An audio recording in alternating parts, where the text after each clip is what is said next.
Labour Party's crisis deepens as P2B rejects Julius's peace deal. Now, sometime last week, we talked about Atiku leaving PDP for ADC. I feel like this entire party thing is starting just few months before the presidential election preparation starts. Now, P2B rejecting the peace deal that Julius is bringing. P2B rejecting Julius's hand for peace.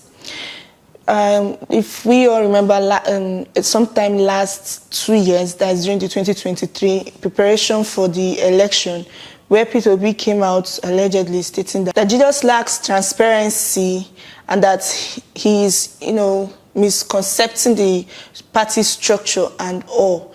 Now, after the Supreme Court's order for the disqualification of the national chairman, Julius, and now Apapa coming out and insisting that since he's the senior member of the working committee, he should be made to govern or head LP.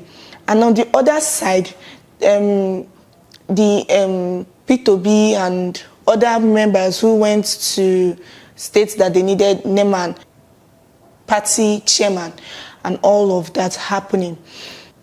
Now, Julius, in his own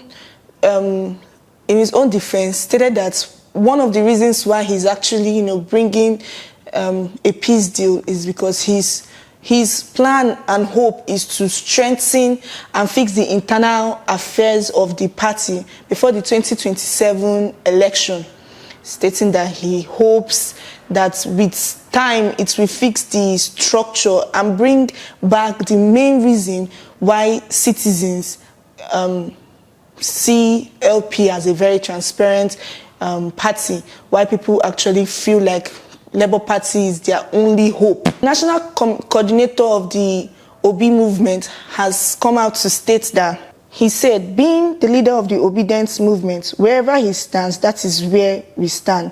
This is just what I know, and we are not aware of any other movement.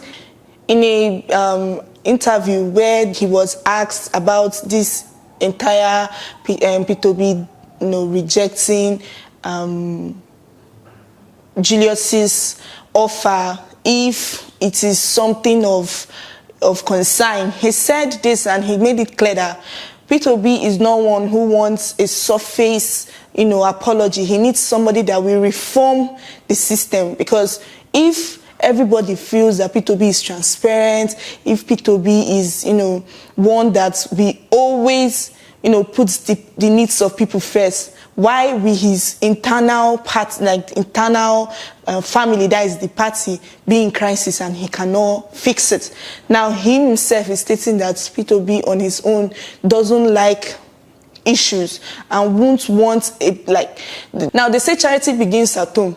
You cannot tell me that, okay, in the party system, in their party, Labour Party as a whole, they are having misunderstanding, there's no transparency, so how will he govern, the entire country?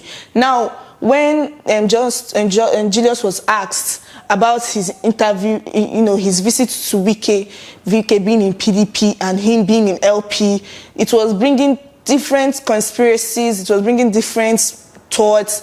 Currently, now that the LP is having issues, why are you going to PDP? Does he want to change party and all? He made a statement addressing that, and he said, last week I visited the FCT minister and it attracted a lot of comments, misconceptions, and talk about the photograph he took. Now that we have the privilege of conveying this meeting, it is an opportunity for me to clarify a few things he said. I want to say, firstly, and very clearly, that I am a Nigerian. I live in the Federal Capital Territory, and Nyesom Wike is the FCT minister. I have the rights as a Nigerian to interface and interact with anybody, including any government officer in the Federal Republic of Nigeria. The meeting is a privilege and therefore was purely a private meeting, reaffirming that his commitment to LP reaffirming reaffirming his commitment to help him. We have paid our dues in the Labour Party. We have nurtured this party for years, and by the grace of God, today the party has become one of the biggest parties in Nigeria under my watch. I want to say that in my honor, I cannot compromise the integrity, program, and ideology that this party represents.